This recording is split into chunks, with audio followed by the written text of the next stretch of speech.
Hi there, this is Josh from Literary Gladiators, and today I'm here with my Jewish January wrap-up. I had made mention of the fact that I would be reading 4 books with a possibility of a 5th, but it turns out that I finished 2 and am currently working on a 3rd. I'm filming this video on January 30th, which is 2 days before the video is slated to be uploaded, but I'm hoping that I'm able to finish the 3rd book by the time this comes out, and if it is finished, I will be leaving a review to that and everything else I talk about in this video. So let's get right into it. The first book that I started and completed in the year of 2017 was The Chosen by Chaim Potok.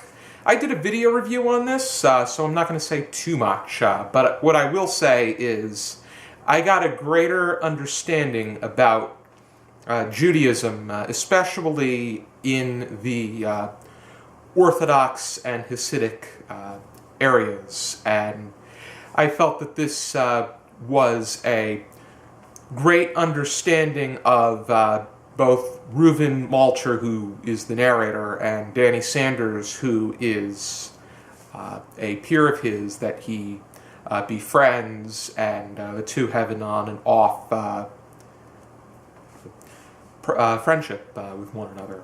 And I think that it really did a great job looking into the mechanics of not just their religious backgrounds, but also their personal backgrounds and their goals and everything else that made up their being. I gave this 4.5 out of 5 stars on my Goodreads. Next thing that I picked up is something that had just come out in paperback, and I decided I had to get my hands on a copy and read it, and that is Yom Killer by Eileen Schneider, which I read Hanukkah Guilt and Unleavened Dead.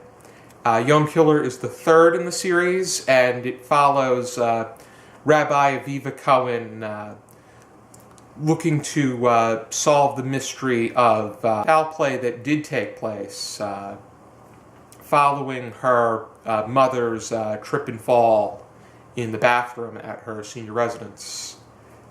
And we learn a lot about the Cohen family, and also the suspicion that's revolving around both the hospital and the senior residence, not to mention the funeral home as well, and everything that is taking place there. I thought that this, the fact that Rabbi Cohen was getting her nose into something that really was connected to her was quite, it really made things different, but at the same time it still possessed the lightheartedness and the humor that comes in Eileen Schneider's Cozy Mysteries. And I gave this 4 out of 5 on my Goodreads. The book that I'm currently reading right now, which by the time this video comes out I'm hoping to be finished with, is Surviving the Angel of Death, the true story of a Mengele twin in Auschwitz, which was written by Ava Moses Kor, who was the subject in the story. It has to do with her story of being a twin during the Holocaust. And Lisa Rojani Bucciari. And from what I'm reading right now, the story is really a powerful one. I'm really beginning to get that idea as to how things took place during the Holocaust.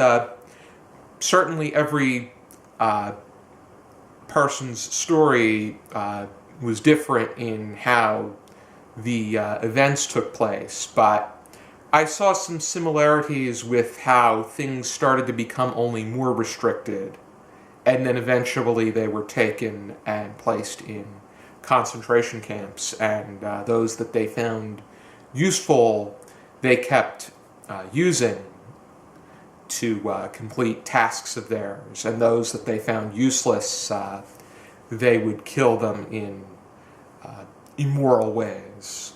Granted, the Holocaust itself was immoral with how people were being judged based off of their religion and background, but it really and Dr. Joseph Mengele had an obsession with twins and dissecting them as far as he possibly can to distinguish any possible difference among them. And he was a disgusting man, as far as I'm concerned. But a friend of mine actually went to listen to her speak at the library in our county, and I had this book, and she was nice enough to get me a book in exchange for the book that I currently had that she could use and take notes. But she signed it for me, which was really nice. She also had a huge mantra with the idea that one needs to be able to forgive regardless what the person had done to them previously. Alrighty. This is what I read this month, and with regard to the adventures of Augie March by Saul Bellow and The Killing Joke by Alan Moore, my goal is to put them onto my March reading and read them during the month of March. Stay tuned for my President's Month TBR, which will be books that I plan to read during the month of February. Thank you for tuning into my wrap-up, and for now, keep reading.